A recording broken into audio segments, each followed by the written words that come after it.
ಇದೊಂದು ತೋಟ ಸಸಿ ತೋಟ ಆಗಿದೆ. ಮೊನ್ನೆ ಈ ತೋಟದಲ್ಲಿ ಹುಸಿ ಹೊಡೆದು ಪೂಜೆ ಕೂಡ ಮಾಡಿದ್ವಿ. ಈ ಒಂದು ತೋಟದಲ್ಲಿ ಇವಾಗ ಎಲ್ಲ ಸಸಿ ಗಿಡನೇ ಇರೋದು. ಅದು ಸೆಂಟನ್ ಟೈಪಲ್ಲಿ ಆಗ್ತಾಯಿದೆ, ಕೆಂಪಗೆ ಆಗ್ತಾಯಿದೆ.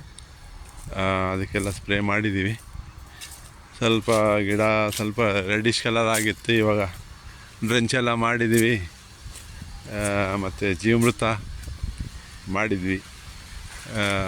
ಅದರಿಂದ ಸ್ವಲ್ಪ ಇವಾಗ ಗರಿಯೆಲ್ಲ ಬೇಸಿಗೆ ಎಲ್ಲ ಆದ್ರೂ ಗ್ರೀನಿಶ್ ಜಾಸ್ತಿ ಇದೆ. ಇವಾಗ ಡೆವಲಪ್ಮೆಂಟ್ ಆಗೋ ಒಂದು ಚಾನ್ಸು ಕೂಡ ತುಂಬ ಜಾಸ್ತಿ ಇದೆ. ಮುಂದಿನ ಸರಿ ಹೊಟ್ಟೆ ಕೂಡ ಇವಾಗ ಸ್ಲೋಲಿ ಗರ್ಭ ಕಟ್ಟಿ ಮುಂದಿನ ಸರಿಗೆ ಗಿಡದಲ್ಲಿ ಫಸಲು ನೋಡೋವಂಥ ಚಾನ್ಸು. ಅದ್ರ ಜೊತೆಗೆ ಬೇರೆ ಗಿಡನೂ ಹಾಕಿದ್ದಾರೆ, ನಿಂಬೆ ಹಾಕಿದ್ದಾರೆ, ಮತ್ತು ಬೇರೆ ಬೇರೆ ಗಿಡ ಒಂದು ಸೈಡಿಗೆ ಜಸ್ಟ್ ಫಾರ್ ಹಾಬಿ. ಚೆನ್ನಾಗಿದೆ. ಮುಂದೆ ಇದು ನೆರಳು ಕೂಡ ಕೊಡುತ್ತೆ. ಒಂಥರ ಟೆಂಪ್ರೇಚರ್ ಡೌನ್ ಇರೋಕ್ಕೆ ಸಪೋರ್ಟ್ ಮಾಡುತ್ತೆ. ಬದು ಮೇಲೆ ಬೇರೆ ಗಿಡ ಇರೋದ್ರಿಂದ ಬಾಳೆನೂ ಕೂಡ ಹಾಕಿದ್ದೀವಿ. ತೆಂಗು, ಬಾಳೆ, ನಮ್ಗೆ ಬೇಕಾದ ಹಣ್ಣಿನ ಗಿಡ ಹಾಕೊಂಡಿದ್ದೀವಿ ಸಪೋರ್ಟಿಂಗಾಗಿ.